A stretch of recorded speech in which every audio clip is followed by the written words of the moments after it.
Hi guys, this is Legendarma TV. It's great to see you again. Now, if you're no stranger to my YouTube channel, you know that I do have various playlists, and one of them is gold farming guides. I've made 4 episodes covering more than 15 different ways of making gold in any aspect of Vindictus, but since it was a year ago, these might feel like they got outdated. And there's been a significant amount of requests to make an update video on how to farm, where to farm nowadays. Did anything change in regards of farming? So in today's video, we are going to go through all the methods that I talked about in the previous 4 episodes. We're going to cover them very briefly, because if you want in-depth explanation on locations and what to do, please refer to the episodes, because I talked there for quite a while. And also, after we talk about all the stuff, we will also jump to the part of 3 the most consistent ways of making gold every day, so you will have the income every day. Please enjoy the video. It might be a little bit lengthy, but I hope you enjoy it. Let's go. Alright, here we go. Intermediate element stones. Now, this has been changed drastically. Season 2 and Season 1 has been pretty much killed off. The drop rates for the equipment for dismantling for intermediates has been drastically nerfed, and the drop chance is extremely low. So these method actually died. However, they reworked it a little bit. They put these element stone materials into the new stuff that is called elemental shards. Elemental shards drop from level 95 raids, so Dula, Ace, Arcana, and Rupa, and they drop in different amounts, from 1 to 3. It's absolutely random. Whenever you get them, you can actually dismantle these shards, elemental shards, and gain a different amounts of items of the materials that are used for intermediate element stones. What's the problem here? The biggest issue here is that there is only 8 raids, so 2 of each of 95s, and that's it. Then you're capped for the day. So you can't really stack a lot of these elemental shards and make a lot of stones from it. So compared to Season 2 and Season 1 days, it's been a drastic nerf to this thing. However, it's still viable, because you can still get these shards, you can still do 95s on your ults, and also once level 110 update comes into play, these elemental shards are gonna also be implemented to the rest of Season 3 raid battles. So from Claire to Aiden. So Season 3 is still gonna be quite relevant, and the intermediate element stone farming is still gonna be viable, and you will actually be able to create quite some intermediate element stones daily. Roaches by Sea and A Friend Once Lost. These 2 battles are extremely fast, and they would give you some godly materials. Now, the biggest nerf that happened was to the A Friend Once Lost, or A Fall battle. When I was making the guide in the episode 1, it was still unlimited battles per day. So you could do this battle a whole day, and the only issue there would be fatigue. They nerfed it maybe a month later when the guide came out, and now it's 6 battles per day. So the amount of farming that you can do here was limited. And one of the other issues that I have with these 2 battles nowadays is the fact that the godly materials are actually going to be used very, very rarely, very soon. In September, we get the level 110 update. With that update, if you watch the video, my video of covering all the stuff that is going to be happening, all the new players are going to receive a new free gear set, which is Astera. And whenever you get a free Astera gear, it's going to be max synthesized, so you won't need godly materials. So the only thing that you will need to spend godly materials on would be the accessories, the level 100 accessories that the free gear is going to be providing you. And actually, to be able to reach from 15 to 20 on the belt, on the rings, and so on, it doesn't really take a lot of godly materials. So I think these 2 methods, these 2 battles, are actually going to die out. And of course, the nerf to the battle amounts per day for A Fall made a huge impact on this. So these 2 are probably going to be out of play very, very soon. Eochaid and Abomination. Now, these two X Season 3 bosses drop their respective essences. These essences are used for free gear, we already know that. What's the problem here? Currently, up until September, they will still be quite viable. I was leveling a few characters for prepping for the Vanguard for 110, and I actually managed to drop 2 Abomination Essences on the way, and I actually sold them each for 5 million, so 10 million total, which was pretty good, right? Because some of the people, they just, they could care less about spending Seals of Bravery and so on, they would rather just spend some money on it. It's fine, it's everyone's choice. However, once 110 comes in September, all the players are going to receive new free gear set, which is Astera. And with the Astera, you're going to get level 100 accessories, which is Elculus, Earring, Maca Belt, and so on. So, technically, once September rolls out, Eochaid and Abomination essences are going to be forgotten. These essences are going to be completely useless, worthless, and because there's going to be better gear, right? That is going to be provided for free. You won't need to do any quests or anything. So yeah, take your time. Maybe farm these before it's too late. They're still pretty relevant, but unfortunately, once September rolls out, they will be forgotten. Enchant scroll scraps. Now, there is nothing much to talk about here. All I can say is that they will still be viable. You see, sometimes, actually most of the times, scraps can be worth more gold than the original scroll itself. Because scraps allow you to construct a 100% scroll, so eliminating the possibility of using the enchant runes and so on. So this method will still be viable and relevant, and will net you some gold, of course. Just make sure you consult with the market every time, and see if the scrap is actually worth more than the scroll itself. Crafting. Now, crafting will always be viable and profitable when you have a profession to do it, because you can always score 3 or 4 star on the equipment and sell it for more. However, recently there's been an update that we all thought about with Nexon, and I made a video about it as well. Binding changes. What's the biggest issue when it comes to crafting, and it actually when it comes to like crafting almost everything in this game, talking about intermediate element stones, talking about godly materials like transforming the superior or exquisite into godly or godly into new era. The biggest issue is that if there is one item in the material list that is bound to your character, the resulting item, whenever you're going to be crafting it through the profession, is going to be bound. So it does bull bust a lot of people. It is quite punishing. So if you want to craft something to be able to sell it right away, you have to make sure that all the items that you have been collecting, you collected yourself. You don't take it from the marketplace. Besides that, crafting is still in a very good spot, still nets you some really good gold, and makes professions still relevant. Power infusions. It's still quite relevant way to make some gold, however, there is a couple of limitations nowadays.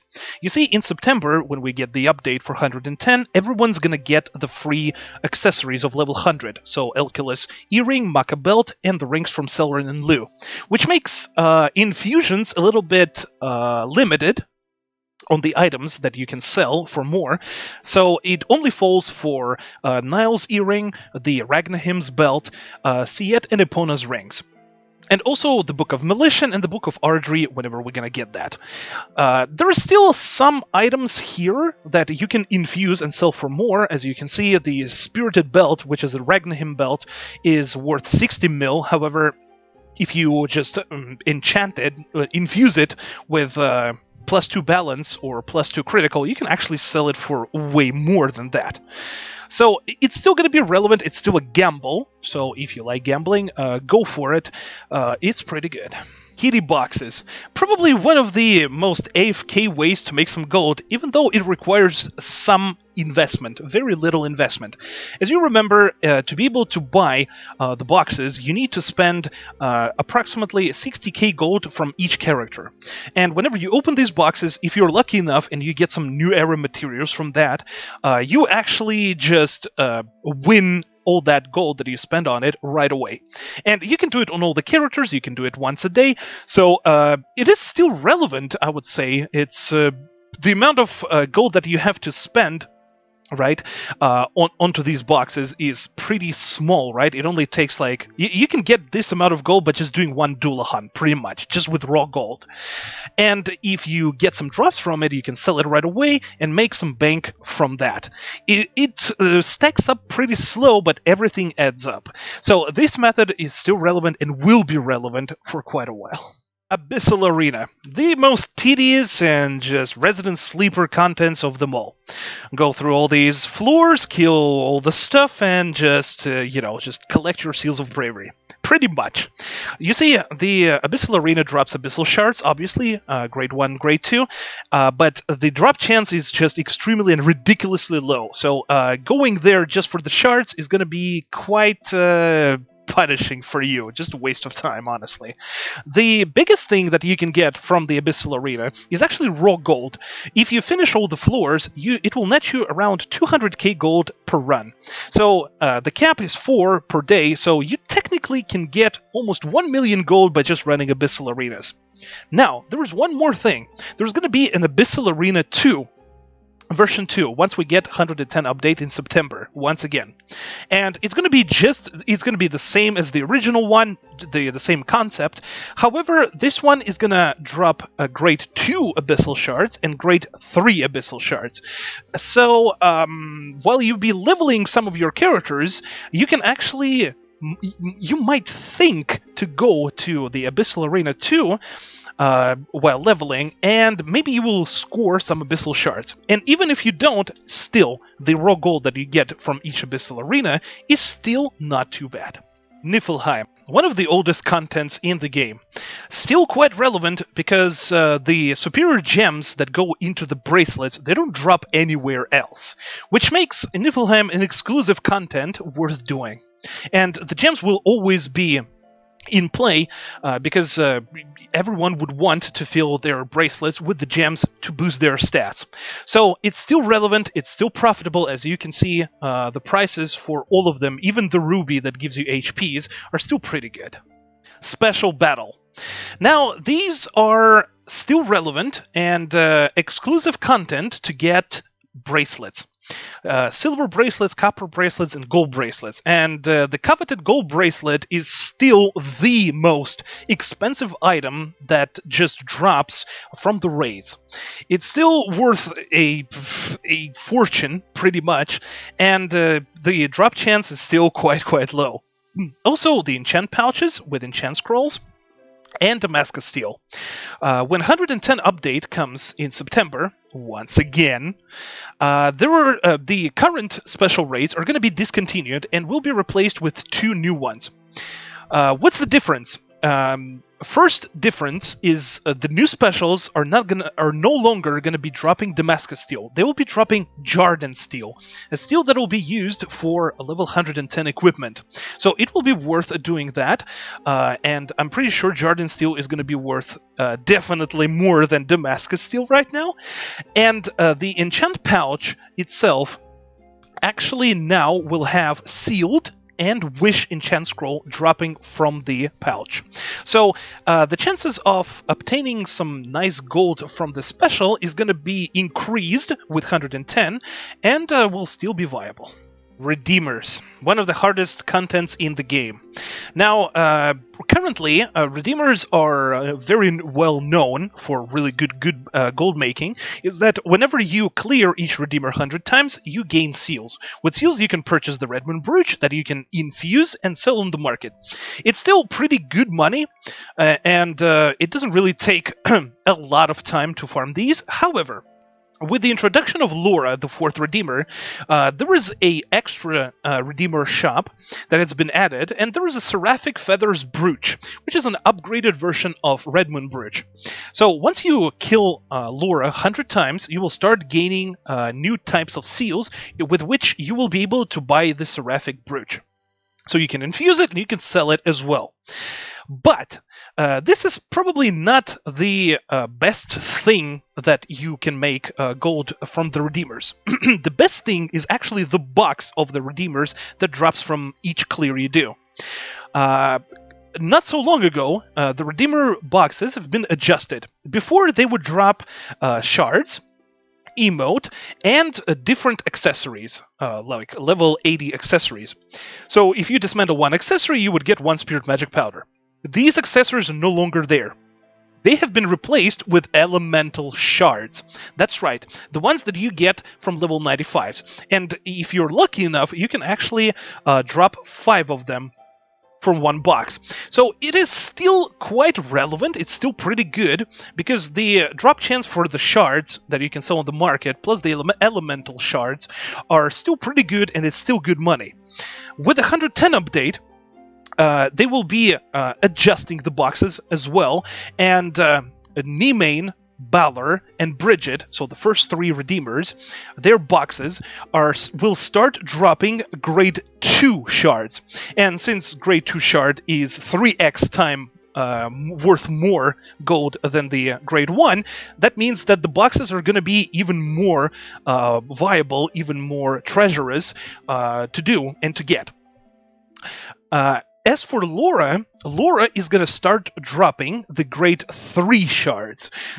So it is like 9 times worth more than the grade 1 and 3 times worth more than the grade 2. So if you just keep on doing Redeemers all the time, like weekly, right? 4 of each, and staking these boxes, opening them up, with 110 update, you can actually, through Redeemers, you can make a fortune by just selling the shards of grade 2, and maybe even if you get the grade 3s, that is just gonna be a jackpot.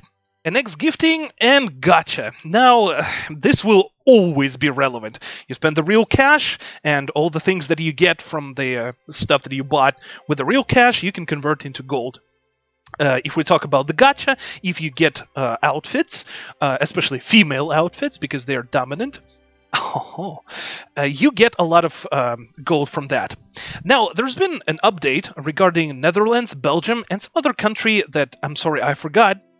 They had the law against the gambling, so you can't, if you're from any of these countries, you can't purchase gacha anymore and sell the gifted items on the marketplace, like server megaphones.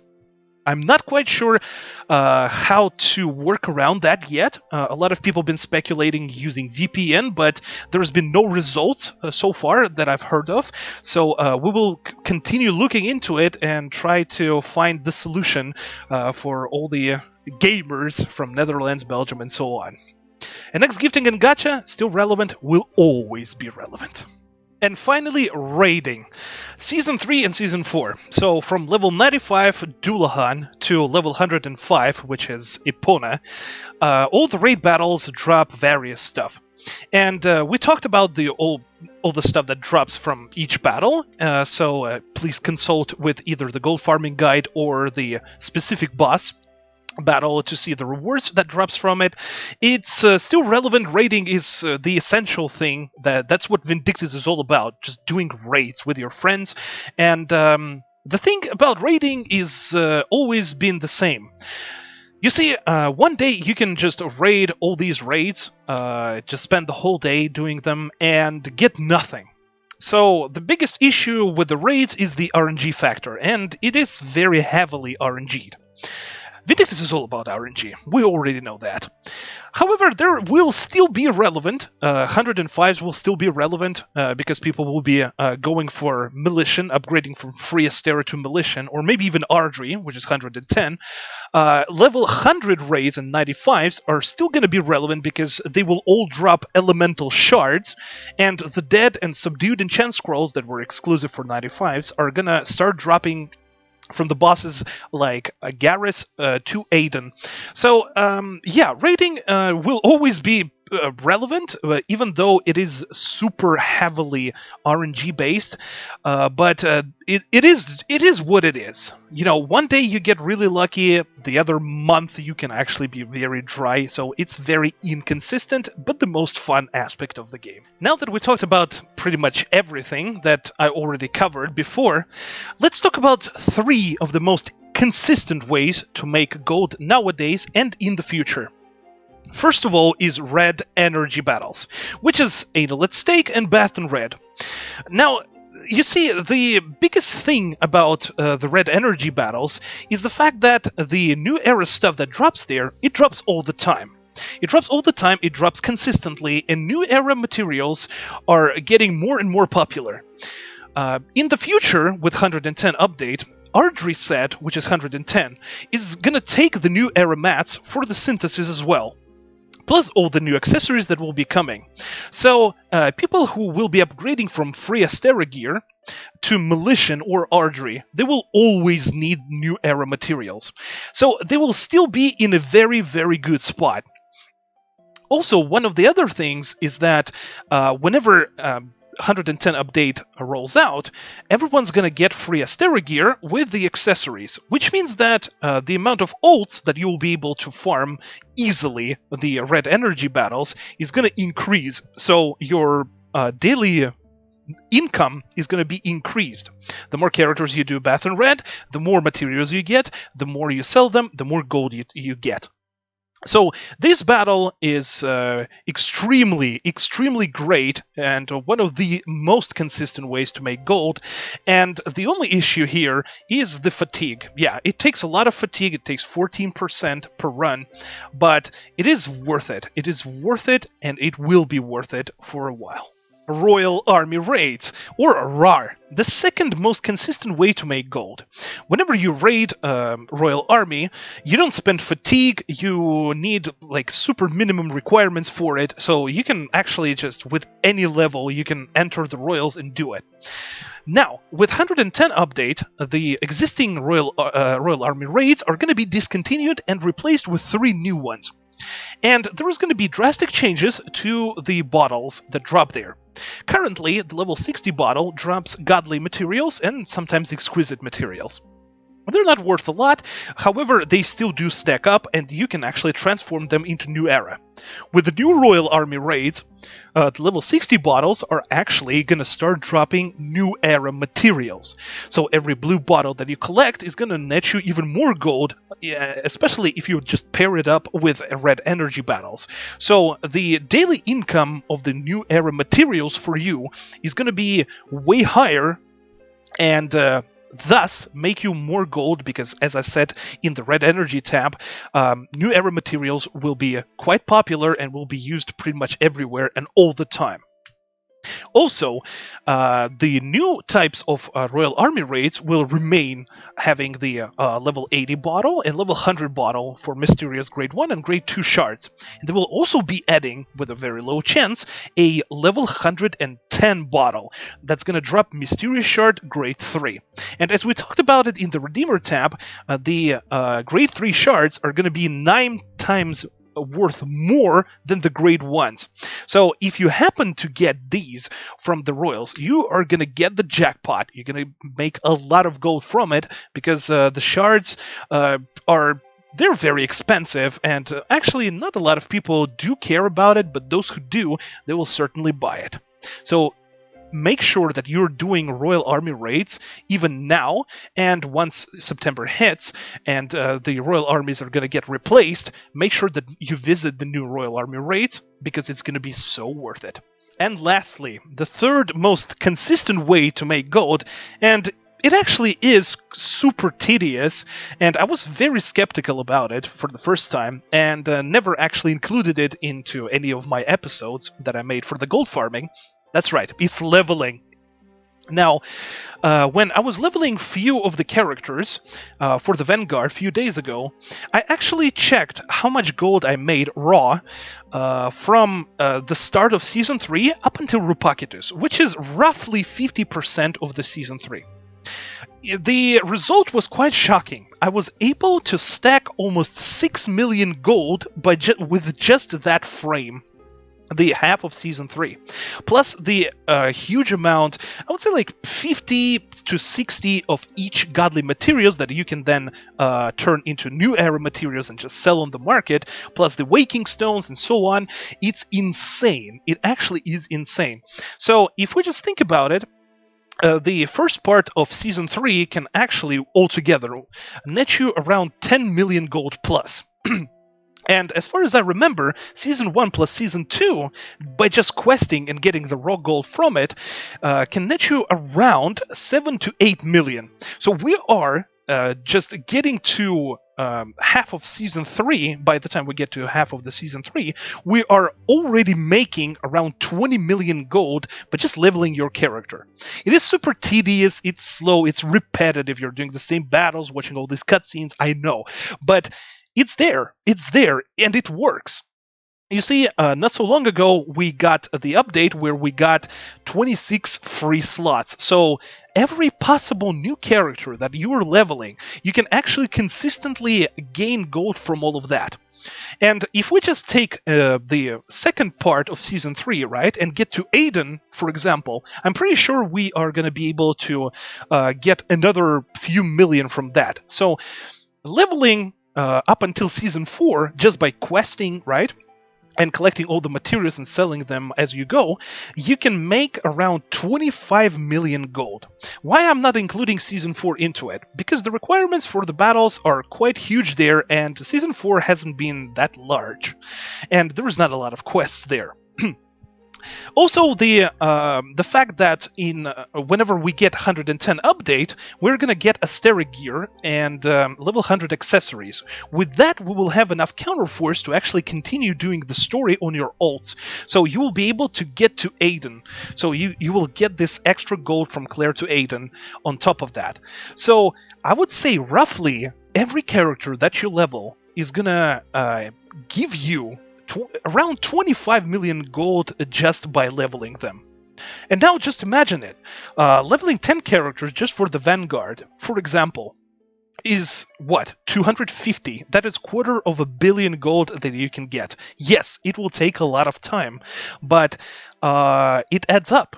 It adds up. And since there is 26 slots, right, you can actually go like crazy and grind like a true Korean grinder, and actually just make all the characters, just use all the free slots for the new characters, and that's going to be more than $500 million of gold. Then you can make another account and keep on doing that. It's like it's just infinite. It's a gold mine pretty much. The only thing is that you probably would need a second monitor so you can watch a movie while you're just doing all this repetitive grinding. But it is worth it, and as I said, from level 1 to like level 105 by the end of Season 4, you are gonna end up with close to 25 million gold per one character. It's crazy. And that's it for today, covering gold farming in Vindictus in 2021 and maybe even 22. We'll see about that. This was the update for all the stuff. As you can see, most of the things, as I mentioned in the previous episodes, are still quite relevant and will net you still pretty serious gold. Thank you so much for watching. This was Legendarma TV. Please subscribe to YouTube channel, join my Discord, stop by Twitch. If you want to support me directly, please join me on Patreon. Guys, I wish you good luck, the best wishes of farming and increasing your bank. I know you can guys do it.